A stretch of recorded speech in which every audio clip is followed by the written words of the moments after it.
Hello రే కొత్తం phone ఎత్తడానికి ఎంతసేపు రా? నీ పని మనిషి తల్లో పేలు చూస్తున్నావా నీ అబ్బా? రే ఎవడ్రా నువ్వు? ఏం మాట్లాడుతున్నావు? మాట్లాడటం కదరా, లాక్ కొట్టాలి. రే నువ్వు మరీ ఇంత కమర్షియల్ అనుకోలేదురా.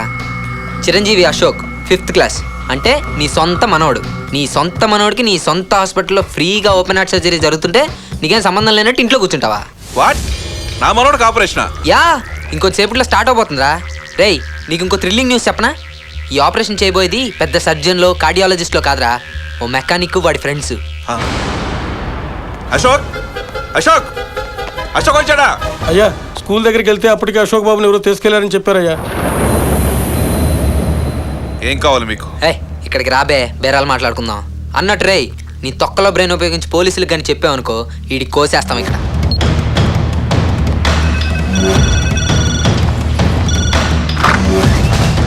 బాబు వీడిని ఏం చేయొద్దు, వదిలేండి. మీకు ఎంత డబ్బు కావాలని ఇస్తాను, వదిలేండి ప్లీజ్. మీ కార్పొరేట్ హాస్పిటల్ కి పొరపాటున ఎవరైనా వస్తే వదిలేస్తారా? జలగల్లా పట్టి రక్తం పీల్చి పిప్పి చేయరు. రేయ్ అయినా నీ డబ్బులు ఎవడికి కావాలరా? అయితే మీకేం కావాలి? నిజం. దేని గురించి?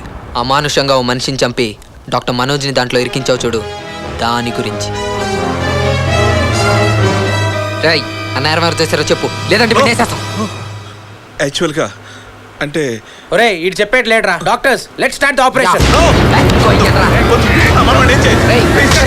రప్పం తీసుకురండి. ఆగండి, చెప్తాను. నిజం చెప్తాను.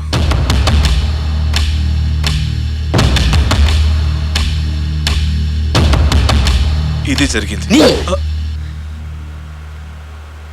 సార్ అరెస్ట్ చేయండి. ఫ్రెండ్ ఇంక నువ్వు లేకపోవచ్చు. మరి నేను యాక్టింగ్ బాగా చేస్తే చాక్లెట్స్ ఇస్తానన్నారు. ఇవిగో. Thank you. బాయ్ తాతయ్య.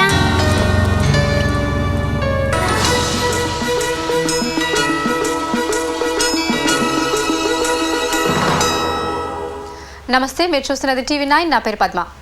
డాక్టర్ మనోజ్ కేసులో కొత్త మలుపు. ఏంటి పాండ్య? ఏంటి హడావిడి? ఒక డాక్టర్ అయ్యుండి మీరు ఎందుకు ఇలా చేశారు? డాక్టర్ మనోజ్ ఇంకో 2 సంవత్సరాలు నా హాస్పిటల్లో వర్క్ చేయమని అడిగాను. అందుకు అతను ఒప్పుకోలేదు. అతను హాస్పిటల్ పెడితే నా హాస్పిటల్ పడిపోతున్న ఉద్దేశంతో ఇలా చేశాను.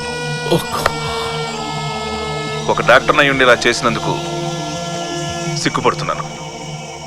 ఏ దేవుడు మన కుటుంబానికి మేలు చేసినట్టున్నాడు. కేసు కోర్టులో ఉండగానే అతనే నిజం ఒప్పుకోవడం ఐ కాంట్ బిలీవ్.